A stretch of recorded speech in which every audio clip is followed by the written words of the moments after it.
Olá pessoal, aqui é o Ribe Neto para mais um vídeo do canal e hoje eu venho aqui finalmente compartilhar com vocês o nosso vlog do mês de abril, que sim, está atrasado, mas finalmente está aqui. Antes de mais nada, a introdução desse vídeo pode estar com um áudio um pouquinho mais baixo do que o restante, porque agora, literalmente essa semana, o meu microfone deu pau. O que aconteceu eu não sei, ele só parou de funcionar e é sobre isso. Eu vou ter que trocar o microfone para continuar gravando para vocês. Por sorte, eu já tinha gravado várias outras coisas nesse tempo em que o canal ficou em hiato. Tá um vlog bem recheado, tem leituras que me surpreenderam bastante e que eu estou muito empolgado para compartilhar com vocês. Espero de verdade que vocês gostem, porém, antes de continuar, eu gostaria de perguntar se você já usou os links aqui do canal. Vocês usando os links de compra lá da Amazon aqui do canal vão estar ajudando bastante a esse produtor de conteúdo, sem pagar nada além por isso. E eu vou estar recebendo uma pequena comissão por vocês estarem usando os meus links.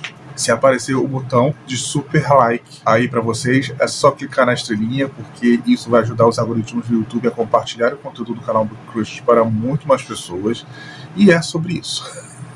Vai ser uma introdução mais rapidinha mesmo, porque eu já tinha feito a introdução, porém o microfone me trollou. Espero que gostem e continuem comigo até o final. Então, vamos no nosso primeiro unboxing agora do mês de abril. Eu não sei se vocês já repararam ou não, mas eu estou tentando me segurar com relação a livros. Mesmo que o pacote seja grosso, são só 2 livros que tem aqui. E um deles não poderia deixar de ser do que o No Fundo é Amor, da Ali Hazelwood. E deixa eu dizer para vocês, esse livro aqui está bem grosso. E veio num pacote super estranho, porque não é o pacote que geralmente vem os livros, né? Vai lá entender. Deixa eu só procurar o meu estilete, que eu não sabia onde é que ele estava. Eu realmente não entendi esse pacote aqui.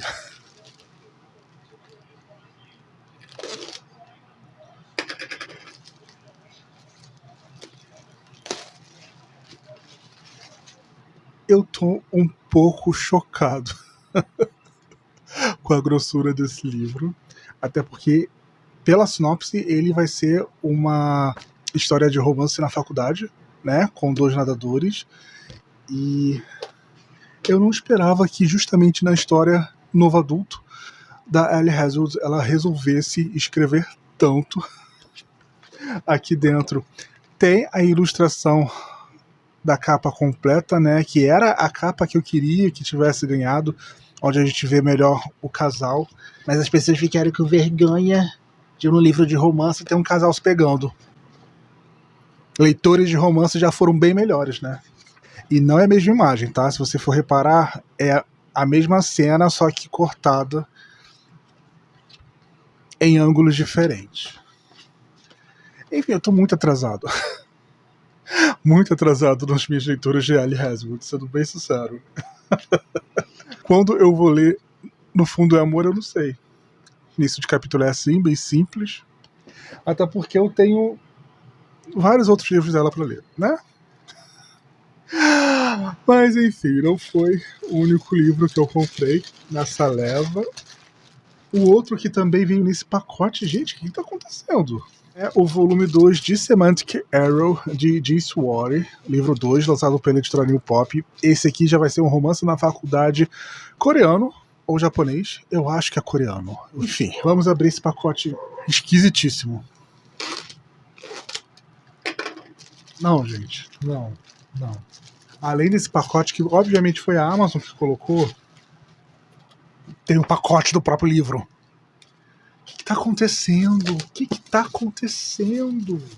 Enfim, veio o livro com a capa brasileira do lado de fora, por dentro é a capa original. Ah, que legal, essa capa é mais colorida. A outra capa é puxada mais para tons frios, essa aqui é puxada mais para tons quentes. Ah, achei que não tinha vindo. Junto com o livro veio também um livreto que eu achei que era um conto, mas não. São basicamente curiosidade dos personagens. E aulas que eles fazem, os locais que eles passam na história, explicação sobre os nomes dos capítulos, teste de personalidade. Gente, eu achava que esse livreto aqui era um conto extra, né? Que configurações fosse o nome do conto. E não, é extra mesmo, são curiosidades sobre a história. Quando eu vou ler? Depois que eu terminar de ler o primeiro, né? Falta ler o primeiro. Mas eu aproveitei que ele ficou por R$ 49,90 lá na Amazon. Foi o preço mais barato que eu acabei vendo de somente Keira Volume 2, né? E também aconteceu a mesma coisa com No Fundo é Amor, né? Que estava por volta sempre de 59. Eu acabei conseguindo ele por R$ 49,00. Enfim, foram os 2 livros que chegaram por aqui. Vão ter outras coisas, mas que não são livros. Eu ainda tenho para receber um livro agora na segunda metade do mês, mas ele está em pré-venda. Então eu não sei se eu vou receber agora em abril ou se eu vou receber ele em maio, porque vocês sabem como é que eu sou com pré-venda, né? Não sou a pessoa mais sortuda do mundo com pré-venda. Mas enfim, aqui está meus 2 livros. E vamos continuar com esse vlog.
Gente, era pra eu ter feito essa entrada no final de semana, só que no final de semana teve o aniversário da minha irmã e ela chamou, né, a minha família pra ir nesse restaurante aqui no bairro mesmo, só que ele não fica exatamente no centro do bairro. Esse restaurante ele fica quase que no meio do parque estadual, em cima de um morro. Dá pra ver praticamente o bairro inteiro de cima do morro, porque tem um mirante lá no restaurante que dá pra ver o bairro. Eu até gravei alguns B-rolls, que provavelmente vai ser o início dessa entrada. Então, assim, a gente praticamente passou o dia inteiro de domingo nesse restaurante no aniversário da minha irmã, né? A gente foi chegar em casa, era o quê? 6 horas da tarde, praticamente. E era um restaurante de comida mineira. Enfim, adorei o passeio, de verdade. Tava fazendo um friozinho bem gostoso. Eu estava todo empacotado e ainda assim eu estava sentindo frio. Só para vocês terem noção. Mas eu não tô aqui para conversar com vocês sobre, né, o aniversário da minha irmã. Eu estou aqui para falar sobre essa leitura que eu fiz agora, porque eu terminei Ventos de Mudança, de Beverly Jenkins, o primeiro volume da trilogia Mulheres Pioneiras, lançado aqui no Brasil pela editora Arqueiro. Esse romance aqui vai ser um romance de época que se passa nos Estados Unidos, pós-guerra civil, e eu tenho muito a comentar sobre isso, muito mesmo, mas eu vou falar rapidamente sobre a história aqui com vocês antes de entrar nessa parte. Aqui a gente vai conhecer o casal, a Val e o Drake, que o nome dela na verdade é Valinda, que lembra muito Galinda, o nome original da Glinda em Wicked. E aí toda vez que um personagem fala o nome completo da Val, né, chama ela de Valinda, eu fico: popular, te ensino a ser popular. Os personagens não tem nada a ver, gente. Uma personagem não tem nada a ver com a outra. Mas o nome é tão parecido que eu fico pensando na Glinda enquanto tô lendo a Val. Mas enfim. A Valinda, ela é uma mulher negra que nasceu no norte, ou seja, ela já nasceu liberta do período histórico que estamos vivendo aqui em Ventos de Mudança. Há pouco tempo aconteceu, né, a vitória do Norte sobre o Sul. Os estados foram obrigados a não serem mais escravocratas. As pessoas escravizadas foram libertas, mesmo a contragosto de políticos do meio e tal, da situação ali. Então, a Val se muda de Nova York para Nova Orleans como voluntária para ensinar pessoas que foram escravizadas, né, ex-escravizados, a ler e escrever, né, a ser professora, junto com uma ordem de freiras negras que existe ali na região e que está chamando voluntários para ajudar justamente nesse período de transição, após a libertação das pessoas escravizadas. Só que assim, como era de se esperar, a situação social e política ali do Sul não tá às mil maravilhas. Nem no Norte é essas mil maravilhas. A própria personagem fala aqui sobre algumas situações no Norte que, vendo de fora, você pode pensar, nossa, eles eram tão progressistas, né? E quando a gente vê mais de perto, pensa, só era um pouquinho melhor. É óbvio que muita gente ainda não aceita que as pessoas pretas que foram escravizadas sejam libertas, né? Eles não querem dar oportunidade, eles não querem conviver com essas pessoas socialmente, mesmo pessoas que trabalham dentro da agência do governo para ajudar essas pessoas em situações críticas sociais. Tem gente que você pensa, realmente você fazia parte dos abolicionistas? Porque não parece.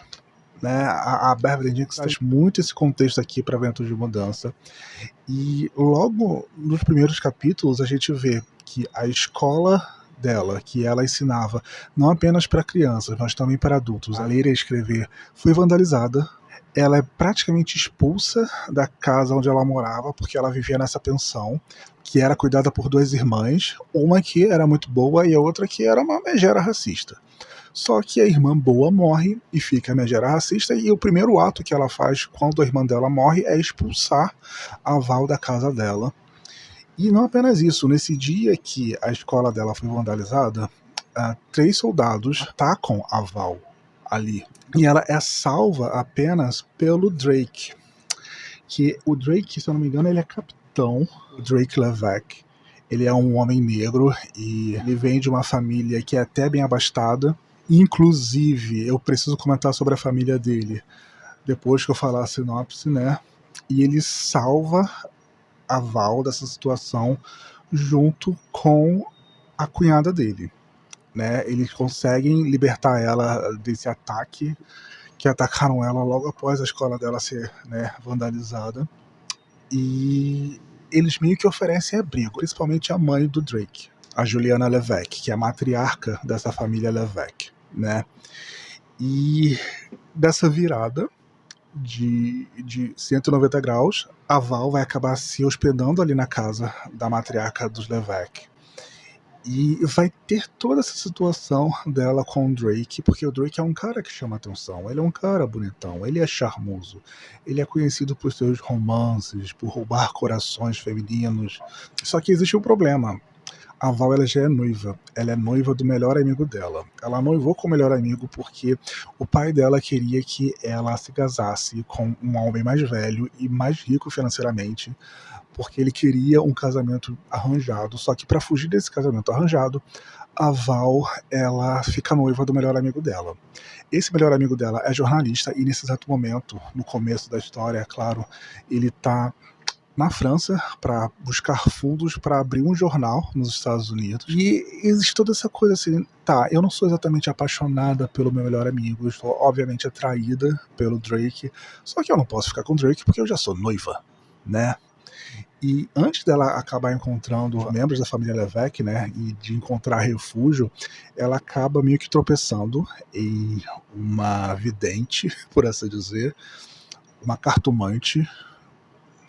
Não fica muito bem especificado, que lê a mão dela e fala que ela vai perder um amor, vai rejeitar um amor e vai encontrar o amor, e que é para ela estar aberta a isso. Ela fica muito com isso na cabeça, né? Como assim vou perder o amor? Como assim vou rejeitar o amor? Como assim eu vou encontrar o amor? E esse é o ponto de partida da história. Ela obviamente interessada no Drake e o Drake obviamente interessado nela. Esse é o ponto de partida de Ventos de Mudança que eu posso contar pra vocês sem entrar em muitos spoilers, é claro. E sério, gente, que leitura gostosa foi isso aqui. Eu lia páginas e páginas e eu não via a história passar. Eu não vi a história passar. Eu fiz acompanhado com o audiobook. O audiobook está impecável. Sério, gente. O audiobook de Ventos de Mudança, eu vou até lembrar aqui qual é o nome da narradora. O livro foi narrado e atuado no formato audiobook pela Fernanda Beck. Eu fiz a leitura acompanhada do livro junto com o audiobook e a narração da Fernanda Beck em qualquer velocidade, gente. Tanto a velocidade normal, quanto 1.5, quanto 2.0. Sério, foi uma atuação chef kiss total que ela deu para os personagens de Ventos de Mudança. Mas voltando ao que eu tava falando, né? Logo no começo, assim, você compra muito essa tensão sexual entre o Drake e a Val, porque é muito óbvia. É muito engraçado porque todos os parentes do Drake praticamente falam assim, ela vai ser sua nova namorada, né? Aí ele fica falando, mas ela já é noiva, né? E o povo fica... Então tá, né? Então tá. Mas o que mais me chamou a atenção em Ventos de Mudança, e que eu acho que é um grande diferencial entre tudo que eu já li de romance de época, é porque a Evelyn Jenkins ela insere muito contexto histórico aqui. O contexto histórico ele influencia de verdade a narrativa. Não é como outros romances de época, onde a gente vai ter, sei lá, o período regencial ou a época vitoriana e tal, e tudo serve muito mais como um pano de fundo, como um cenário, como uma ambientação, do que fator influenciador da narrativa. E aqui o período em que a história se passa, ali em Nova Orleans, pós-guerra civil, a adaptação das pessoas que foram escravizadas dentro da sociedade e como outras pessoas estavam resistentes a essa adaptação, né? Interferências políticas, como ex-donos de pessoas escravizadas agiam, enfim, tudo isso interfere dentro da história. Tudo isso, todo esse contexto, ele de fato é relevante dentro da história. Eu acho isso primordial para essa trilogia, sabe? Eu acho que chama a atenção, que é um diferencial com toda certeza. O fator histórico, ele é importante aqui na narrativa, sabe? Ele é importante para os acontecimentos e para o que os personagens passam, né? Não é apenas um pano de fundo, por assim dizer. E outra coisa que eu percebi lendo O Vento de Mudança é que essa série aqui, ela é um spin-off de uma outra série da própria Evelyn Jenkins, que é com a família Levesque. Logo nos primeiros capítulos, quando a gente é apresentado para a família Levesque aqui, a gente percebe que existem histórias de personagens que são levemente, como eu posso dizer, contadas, só que é como se fosse um segredo entre a autora e o leitor, que fala assim, vocês já viram essa história antes, né? Vocês só estão revendo esses personagens. Só que a gente aqui do Brasil, a gente não viu essas histórias antes. A gente está conhecendo esses personagens pela primeira vez. E eu não falo isso como um problema. Eu falo isso como uma oportunidade perdida, porque a gente poderia ter conhecido outras histórias da família Levesque, né, que é a família do Drake, que é a família capitanizada pela mama, que é, né, a Juliana Levesque. E depois eu fui pesquisar e sim, de fato, tem outros livros que são anteriores a Ventos de Mudança e que de fato são com a família Levesque, com membros da família Levesque, que são de outra série. E eu fico, Arqueiro poderia trazer. Eu não sei se eles vão trazer depois ou não, até porque o terceiro e último volume da trilogia só foi lançado no ano passado, então eles podem trazer como podem não trazer, mas eu fiquei interessado em saber mais sobre a família Levesque. E infelizmente a gente não tem acessível em português, né? Só se eu parar para ler em inglês, obviamente. Mas aí eu teria que entrar na minha lista de leituras em inglês, que já tá gigantesca também. Enfim, eu fiquei muito fascinado por essa narrativa da Beverly Jenkins. Eu adorei. Eu quero muito já pegar para ler os próximos 2 livros, até porque eu já tenho os livros e já tenho os audiobooks. Então é só de fato eu parar e escutar. Mas aí eu também não quero ficar enjoado, sabe? Porque eu sou meio chatinho com romance de época. Eu preciso dar uma pausa para poder continuar.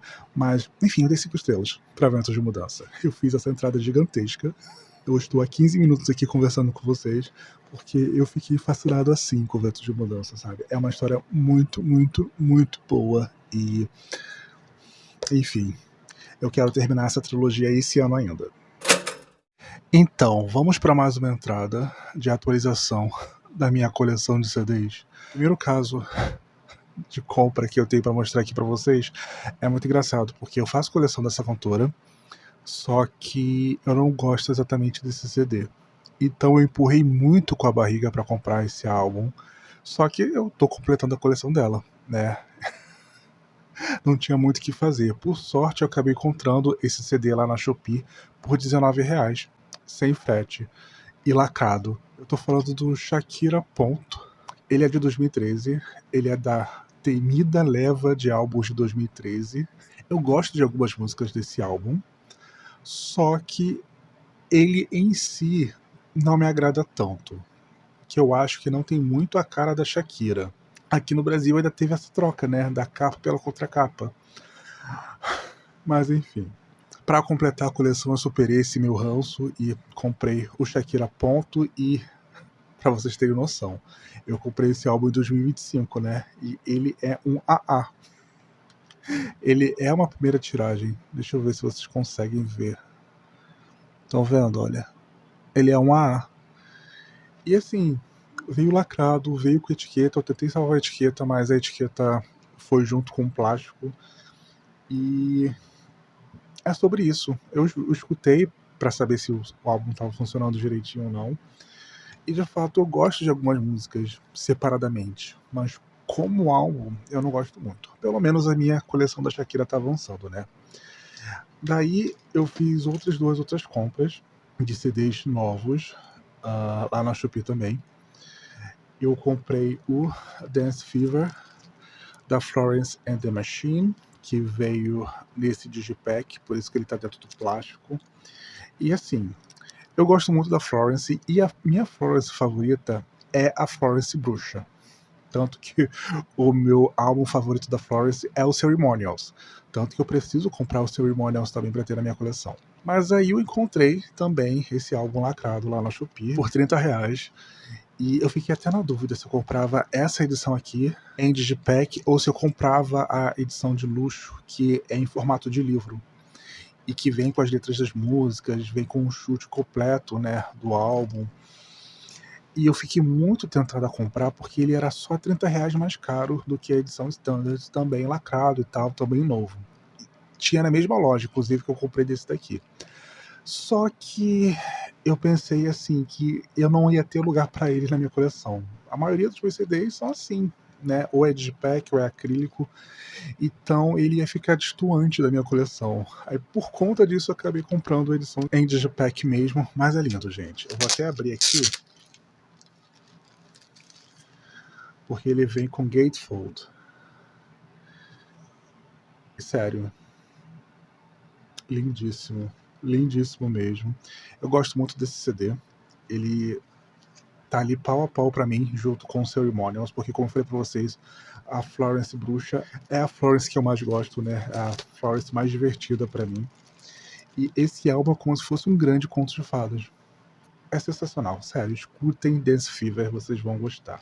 E o outro CD que eu comprei nesse mês, ele foi uma compra internacional. Eu comprei nessa loja da China. E eu comprei porque eu vi a opinião de pessoas que eu confio e que já tinham comprado nessa loja. Uma, que é um colecionador que eu acompanho há anos aqui no YouTube, e que ele sempre vira e volta a comprar álbuns dessa loja, que é a Rainbow Records.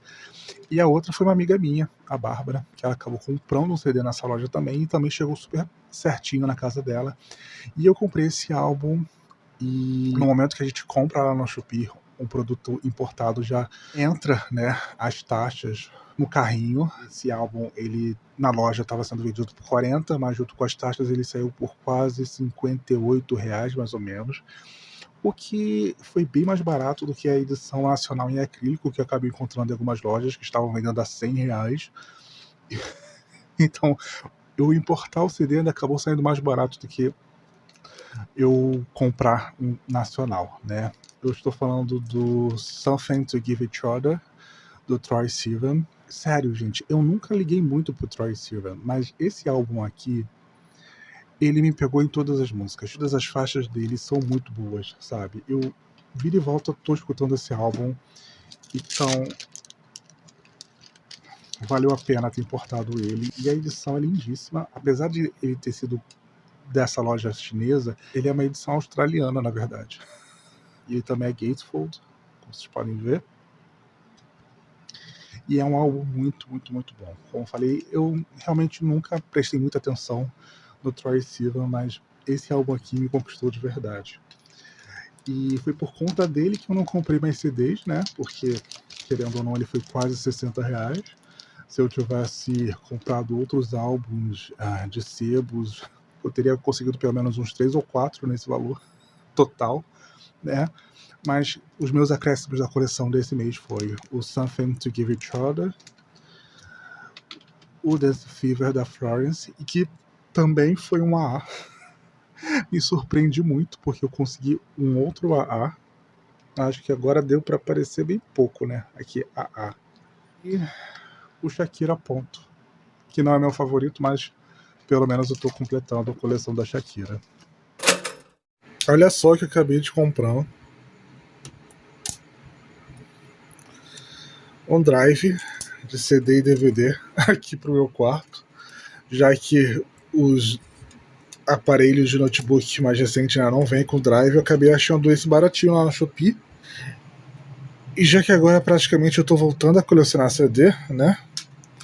Deixa eu só aguardar esse aqui que eu tava escutando.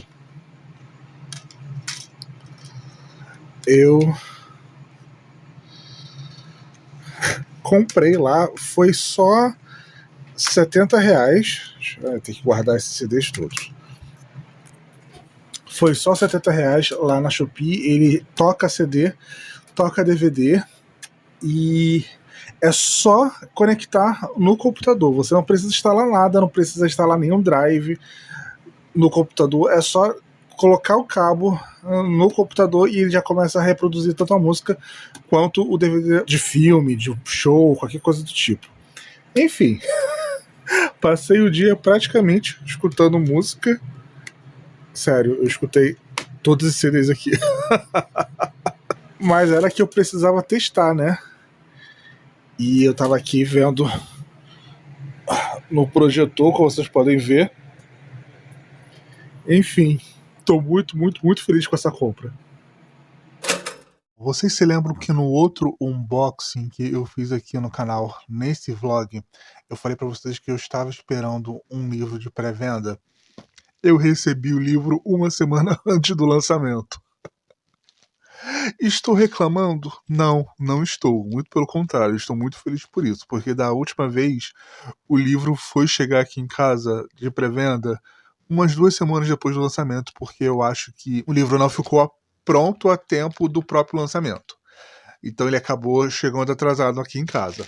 Mas esse aqui, muito pelo contrário, ficou pronto muito antes do lançamento, tanto que a Amazon começou a entregar os livros com uma semana de antecedência. Quando eu vi que eles já tinham enviado, eu fiquei até surpreso, porque eu estava esperando literalmente para a semana que vem, e não para essa semana agora.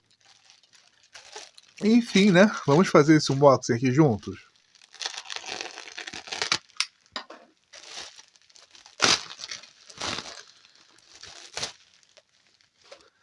E o que chegou por aqui não poderia ser outra coisa além do volume 3 de The Dangerous Convenience History de 945, lançado pelo selo Pride da editora New Pop. Eu li o primeiro volume e o segundo volume no final de janeiro, que vocês puderem acompanhar aqui no canal. Eu li os dois de uma vez e eu fiquei completamente enfeitiçado por essa história, foi muito divertida.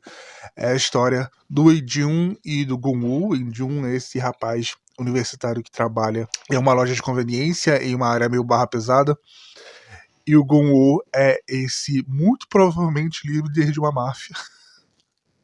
E os dois acabam se envolvendo nessa amizade um tanto quanto colorida, e o volume 2 termina de uma forma que você precisa saber o que vai continuar, o que vai acontecer na continuação. Tem detalhes em verde localizado, assim como os outros 2 primeiros volumes.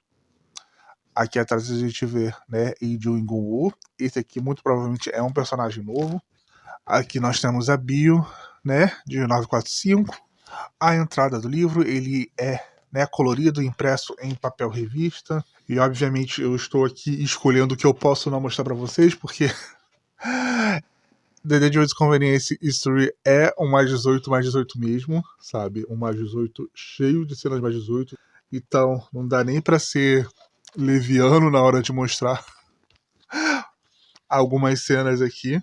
Enfim, eu tô muito, muito, muito empolgado. Muito provavelmente vai ser uma das minhas próximas leituras, porque eu li, gente, os 2 volumes um atrás do outro muito rápido, porque eu mergulhei na história com essa facilidade. Os personagens são cativantes dessa maneira, sabe? Então, com toda certeza, eu vou furar a fila e vou pegar pra ler o 3º volume da série, pra ficar desesperado esperando pelo 4º volume, né? Porque eu acho que o 4º volume só sai no semestre que vem. Eles poderiam lançar pra Bienal, né? Poderiam, mas eu sei que eles não vão fazer isso. Eles vão deixar pra lançar no próximo semestre. E é uma série de 6 volumes, então... Pois é, né? Mas está aqui um raro caso de pré-venda que acabou chegando uma semana antes aqui em casa.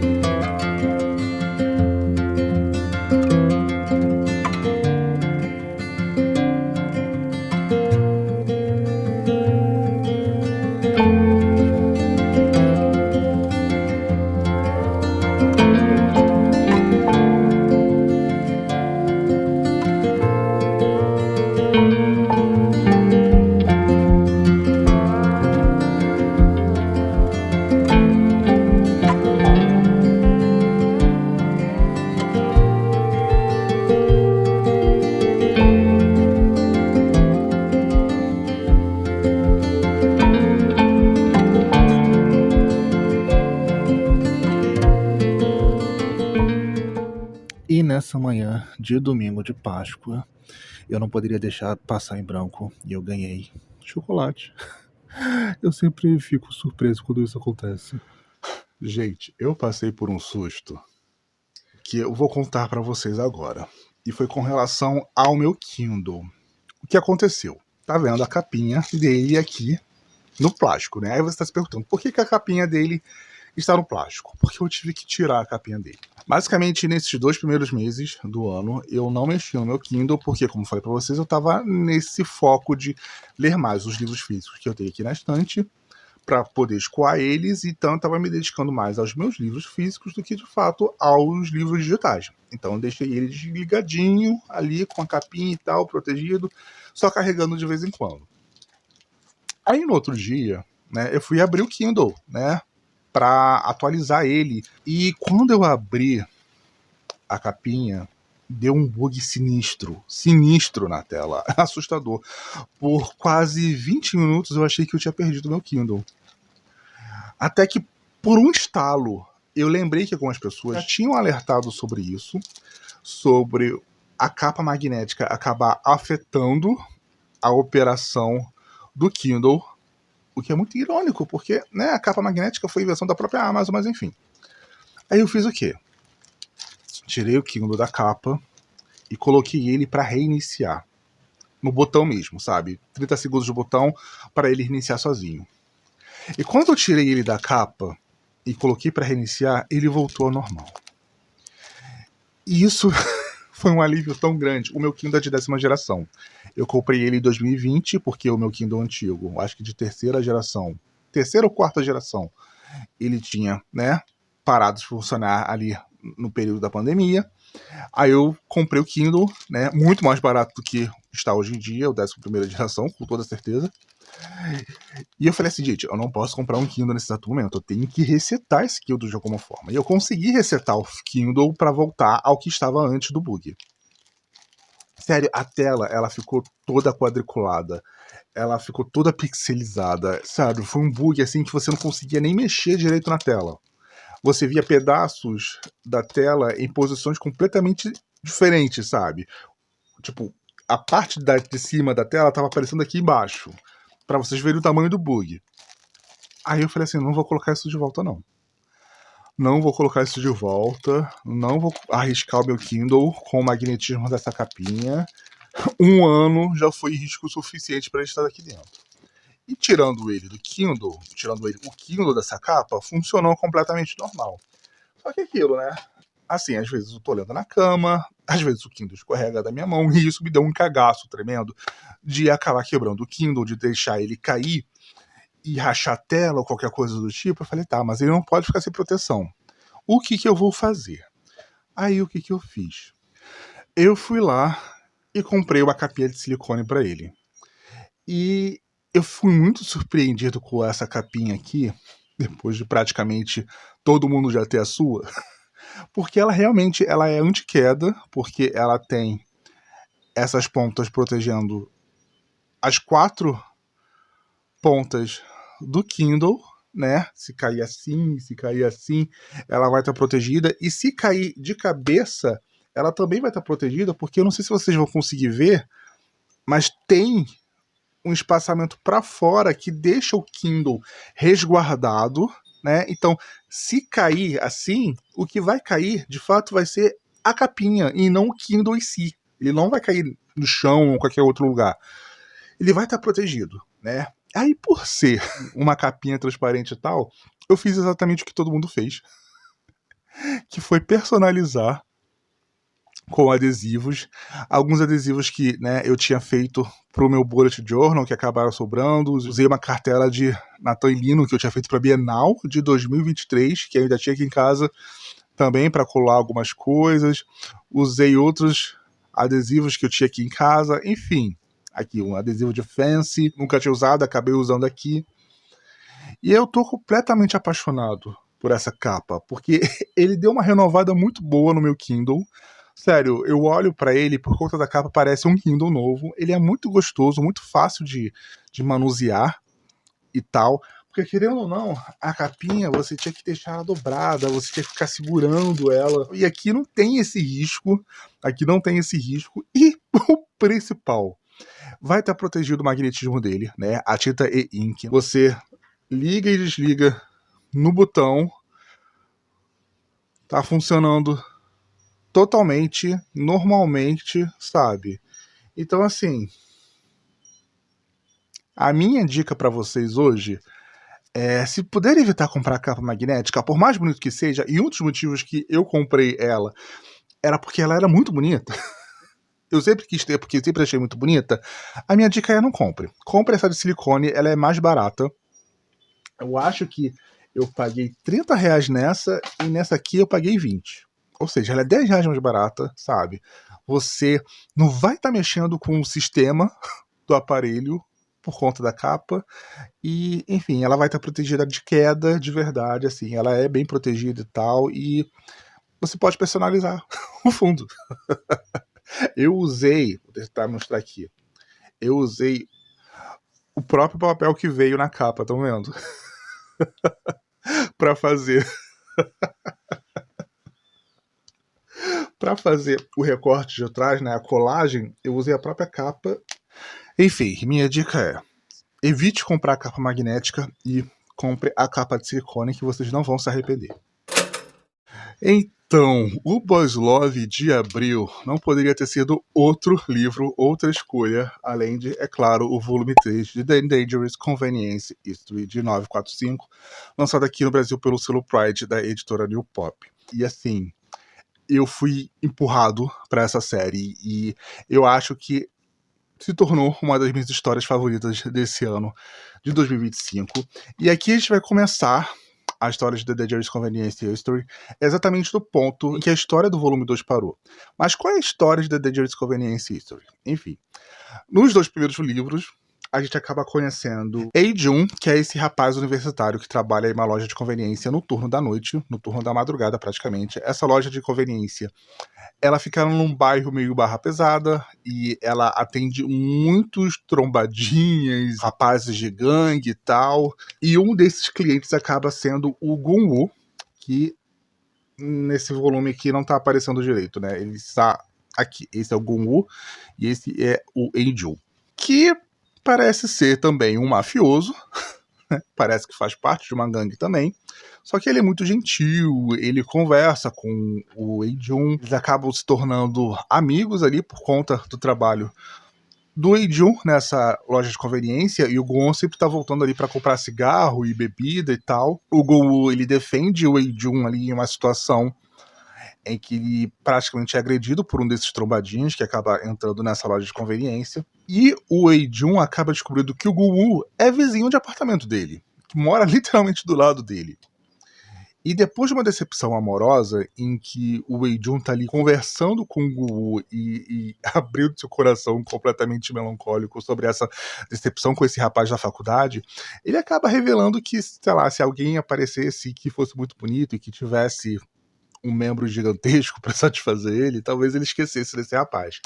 Escutando isso, o Gun-woo, né, que a gente já percebe que tem uma segunda intenção com relação ao Hee-jun, fala assim, tá, e se eu me oferecesse para ser essa pessoa, o que você diria? Então, basicamente, eles vão ter essa amizade colorida, né, sem ser nada muito oficial, só que assim, no final do segundo volume, se é que isso pode ser considerado spoiler, o Gun-woo, ele se declara pro Hee-jun. Tipo, ele literalmente fala assim, olha, eu sou mais velho que você e tal, então eu não gosto de muito joguinho, e a verdade é que eu gosto de você. Groundbreak.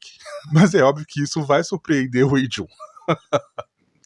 E aí, nesse livro aqui, a gente vai ter a construção a partir disso, porque o Hee-jun sabe que o Gun-woo gosta dele. Só que existe uma questão, assim, muito importante, é que o Hee-jun não sabe nada sobre o Gun-woo. Ele não sabe com que ele mexe, ele não sabe com que ele trabalha, né? E ao mesmo tempo que a gente fica pensando, ele tá colocando o cara em banho-maria, o cara já tá completamente apaixonado por ele, você percebe isso, ele já foi completamente claro com relação a isso.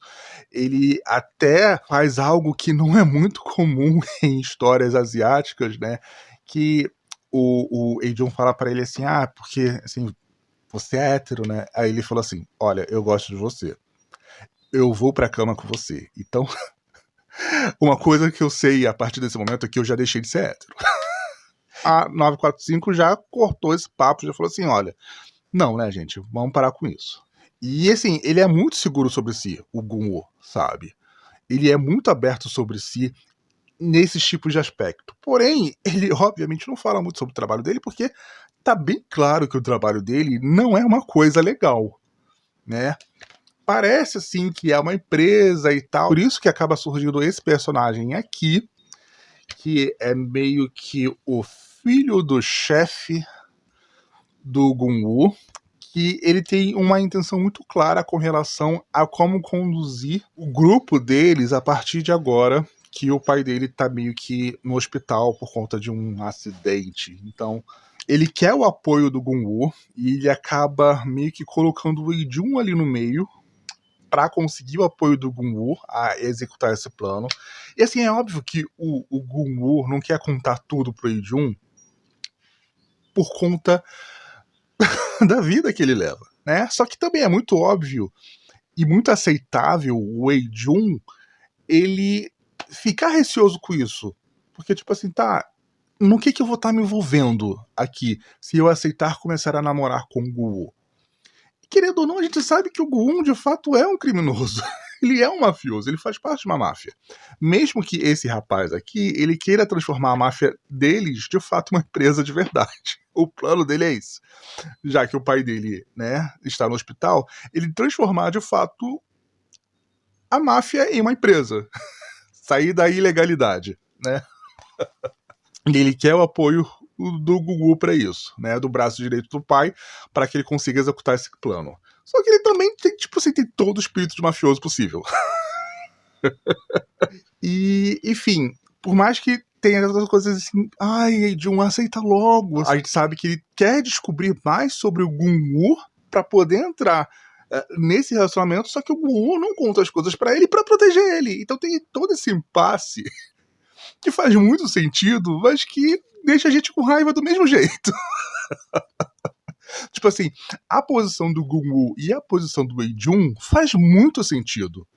Um não querer contar para não colocar o outro em perigo, e o outro querer saber para saber aonde ele tá se metendo, né?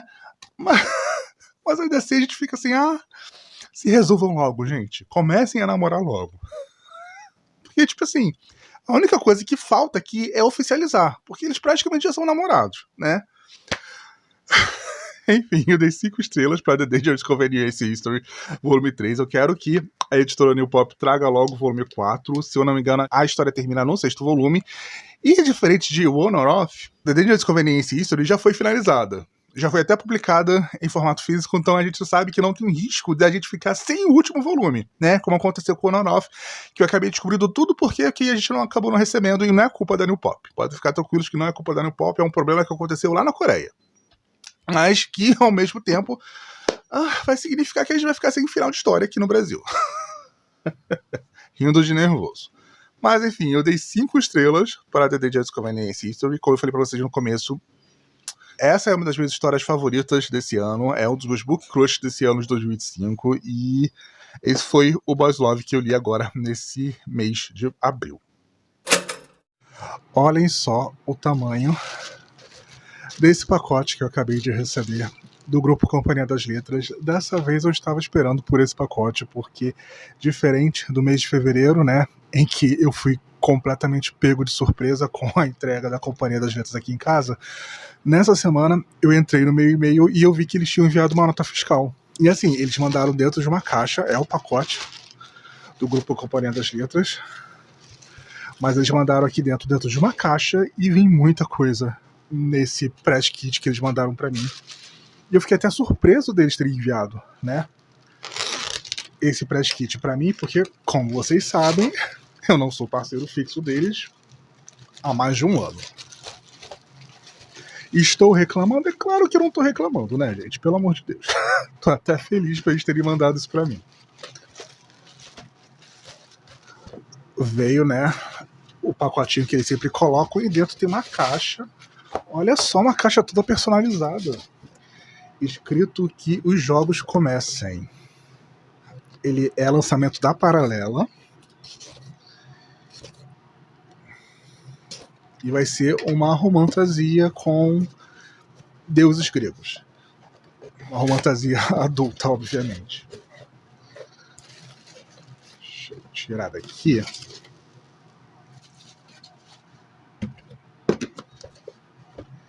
Gente, eu tô chocado. Porque o livro é em capa dura. Enfim, o livro que eu recebi agora, eu acho que é o lançamento dessa semana da Editora Paralela, é Os Jogos dos Deuses, da Abigail Owen. A Aprovação, volume 1, lançado pela Editora Paralela. Ele tem essa capa aqui, como vocês podem ver. Ele é em capa dura, ele é bem grosso. Gente, eu não tinha visto isso. Ele tem pintura trilateral.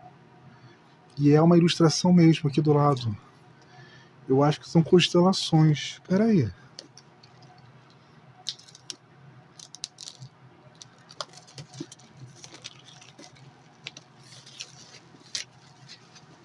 Gente, é isso mesmo. Olha só que lindo.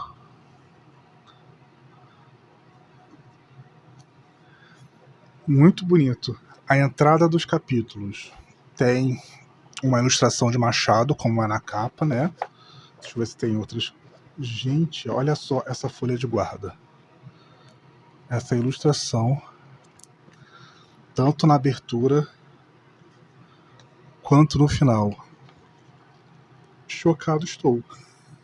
Se eu não me engano, esse livro aqui ele vai se passar nos tempos contemporâneos. A protagonista meio que tem uma maldição por conta de Zeus, e ela vai acabar entrando nesse jogo que acontece de alguns anos em anos para ser uma representante dos deuses e tal, e ela vai acabar sendo a representante do Hades, que meio que oferece para ela a possibilidade de quebrar essa maldição que o Zeus lançou nela, né? E muito provavelmente vai se envolver com ela também.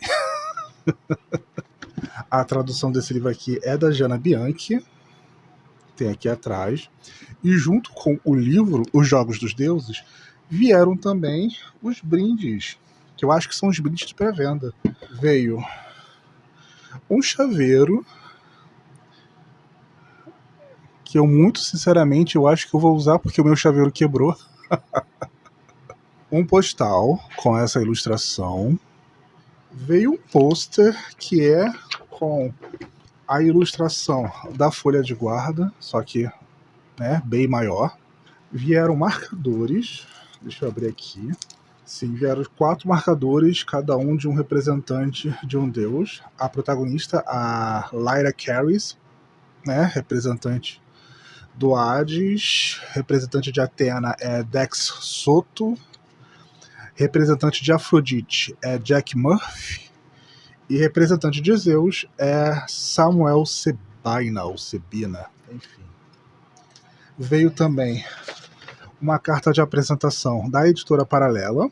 Uma carta da própria Abigail Owen, ela apresentando o livro para os leitores brasileiros. Vou deixar aqui para ler depois. Enfim, muito obrigado, Editora Paralela, muito obrigado, equipe de marketing da Companhia das Letras, por ter enviado esse press kit para mim. Eu realmente não esperava receber. E é um dos maiores lançamentos da Paralela desse ano, né? Então estou hypado com relação a isso.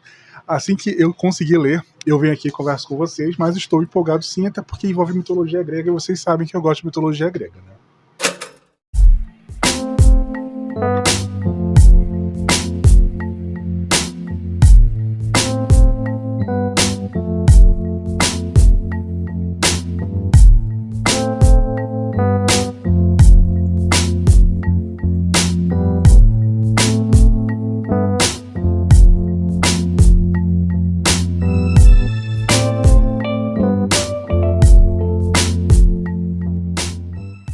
Aqui estava eu no final do expediente quando o correio me chamou aqui no portão para me entregar esse pacote da editora Alt. Gente, eu estou muito, muito, muito feliz com esse pacote, porque há umas 2 ou 3 semanas atrás, lá no meu perfil do Instagram, a editora Alt entrou em contato comigo, me perguntando se eu tinha interesse em receber esse lançamento deles aqui em casa. E assim, gente, eu tinha muito interesse, porque no dia anterior, se eu não me engano foi no dia anterior, eu tinha colocado esse livro aqui na minha lista de desejados da Amazon. E no dia seguinte, a Alt foi lá e não apenas me notou, mas como também me ofereceu esse livro que eu estou muito empolgado para fazer o unboxing aqui junto com vocês. Daí levou mais ou menos umas 2 ou 3 semanas para chegar aqui em casa. E o que veio aqui dentro foi o Balela, o novo romance da Solane Quioro, que está sendo lançado agora pela editora Alt. Vai ser um romance com um casal de vizinhos, como vocês podem ver.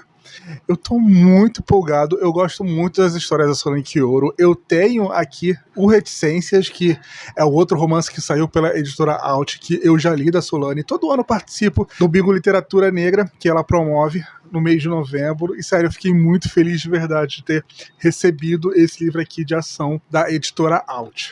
Enfim, vamos ver o que tem por dentro.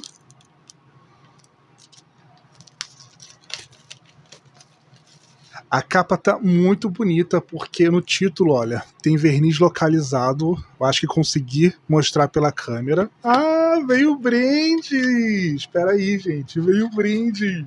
Veio a cartela de adesivos com os personagens de Balela. Veio o marcador com cada personagem de um lado. Veio também um card, que desde o ano passado a Alt está fazendo isso, né? Lançando os livros deles com card. De um lado vem a capa e do outro vem um coach. Só finge que você quer mesmo me beijar. Por dentro da contraguarda ele é esse verde água. E a diagramação é no melhor estilo da editora Alt mesmo. O início do livro. Esse livro aqui ele tem 238 páginas. E aqui tem uma foto da Solane Quioro. Sério, muito obrigado, Alt. Muito obrigado, Grupo Globo, por terem me notado e enviado esse livro aqui em casa. Eu quero ler, com certeza vou encaixar. Aí eu tô muito feliz de ter recebido esse livro aqui em casa, sendo bem sincero.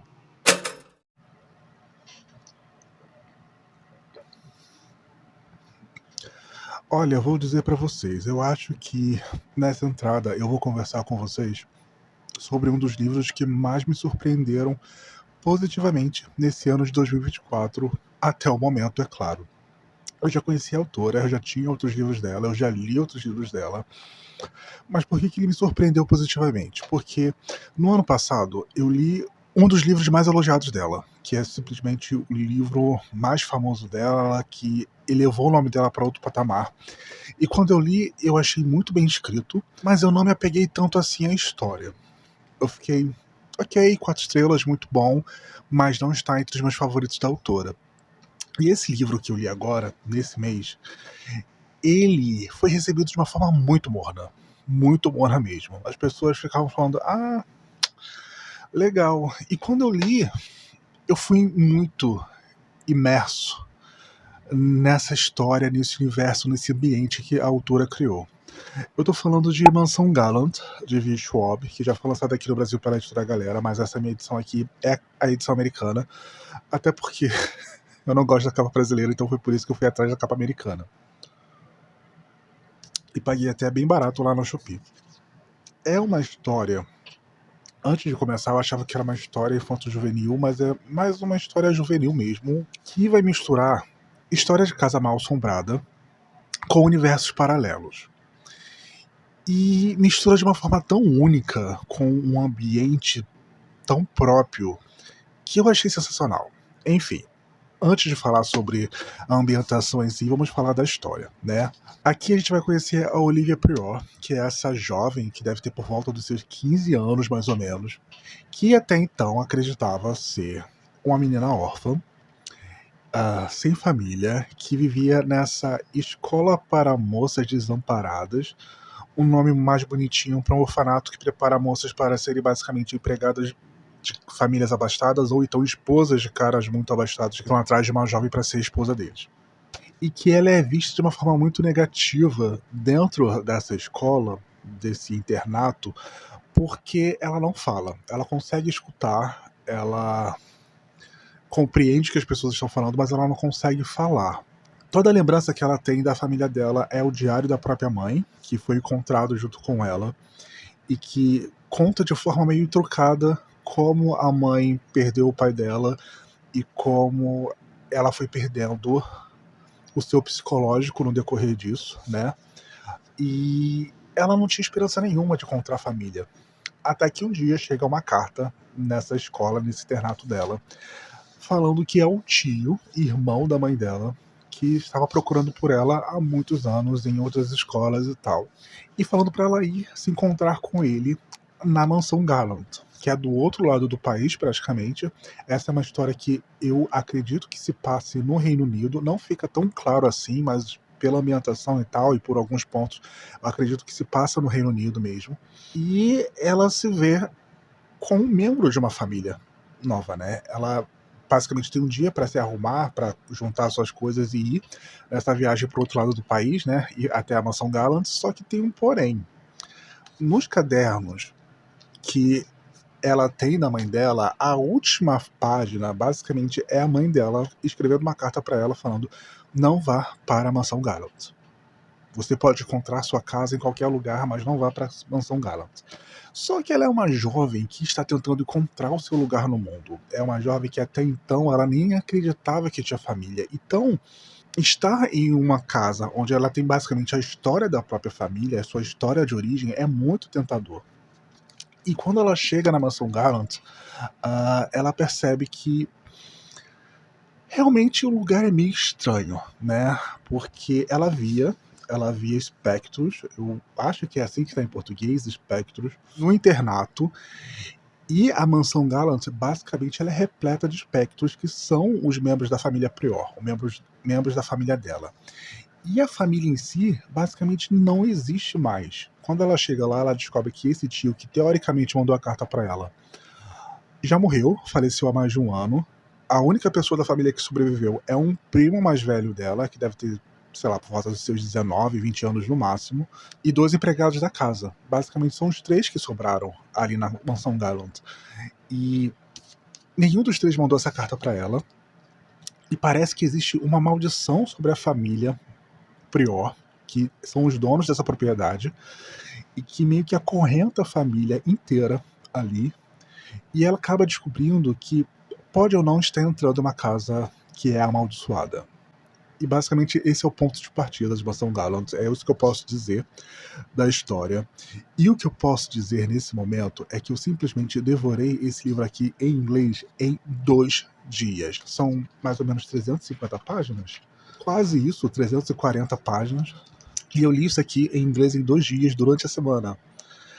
Eu fui tão prendido nesse universo, como eu falei pra vocês, ele tem esse clima gótico, esse clima que não é contemporâneo, que vive nessa janela de tempo ali, de uma Inglaterra gótica, sabe? O próprio cenário de Gallant, ele é muito interessante, ao mesmo tempo que se mostra muito colorido para Olivia, ele é cheio de segredos, ele é cheio de espectros, né, que seriam esses fantasmas que são membros da família Prior, inclusive a própria mãe. Só que a Olivia ela não consegue se comunicar com esses espectros, porque além dela não conseguir falar, esses espectros eles não falam nada.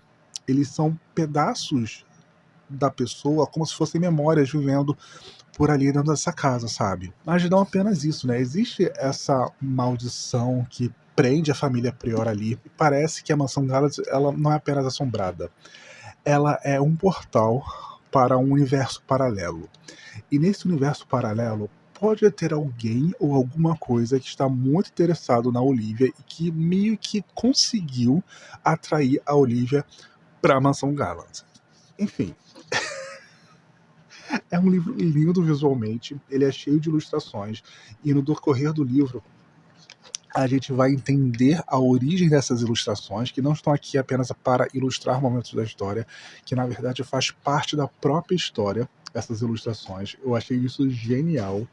Entre as narrativas de terceira pessoa, existem também trechos desse diário da mãe da Olivia e também cenas específicas em pontos específicos de alguém que é denominado como o mestre da casa. E pode ser ou não esse mestre da casa que atraiu a Olivia até a mansão Garland. E sério, gente, eu fui tão conquistado por essa história, por esse personagem. É uma história íntima, é uma história que fala muito sobre querer encontrar o seu lugar no mundo, querer encontrar suas próprias origens. Eu acho que é o tema principal de Gallant, com toda certeza. Mesmo sendo uma história mais juvenil, eu não me desconectei dos personagens, sabe? Até por conta, eu acho, dessa distância temporal, né? Da gente ter com o contexto contemporâneo, com o tempo em que se passa a Galan. Eu acho que é muito mais fácil da gente se conectar com esses personagens. É um núcleo de personagens muito pequenos. Basicamente, a gente, no decorrer da história, além de personagens que já não estão vivos, é claro, a gente tem 4 personagens durante a maior parte da história. E mesmo assim não fica uma história cansativa, é uma história muito interessante, ela tem um mistério muito interessante por detrás que a gente quer desvendar. Eu devorei, gente, eu devorei isso aqui. Eu dei 5 estrelas com toda certeza para Mansão Gallant. Mesmo que não tenha sido a reinvenção da roda, o que Vi Schwab fez nessa história aqui, no seu universo, nesse universo que ela construiu, né, da Mansão Gallant, foi muito interessante para mim. Me prendeu de verdade, sabe? Enfim, 5 estrelas. Se você ficou desanimado, assim como eu, depois das reviews mistas, das reviews...